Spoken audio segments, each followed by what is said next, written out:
There's a lot that we do. We have food drives. You're going to have catering, security to construction. You're going to have massive promotion parties. These days, the former Ranger cook spends much of his time giving back. Those same guidelines and leadership qualities that I learned in the military, I continue to use them here within the Ranger Group.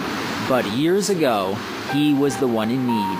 I had to live in my car in a Volkswagen for almost 2 years. His wife had a serious condition that required medical benefits they didn't have.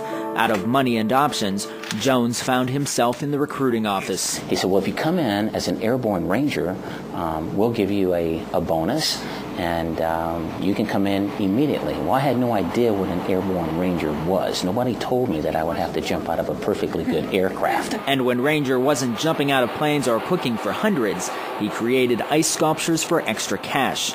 Until one day, a group of familiar faces approached him. Denzel Washington, Morgan Freeman, and Matthew, and some others spoke to me about being in a movie. Seen here, Jones not only played a part, he trained the actors for war. And I was hard on them because I was a ranger, and I wasn't concerned about Hollywood. I was a ranger, and I was given a job and a mission and task condition standards, and I had to train those guys, and that's what I was going to do. I didn't want to hear any sniveling.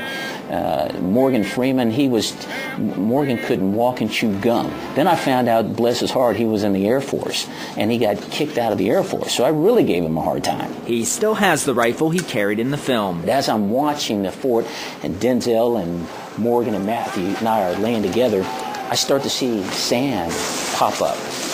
And what had happened, these guys started leaving the rods in their weapon.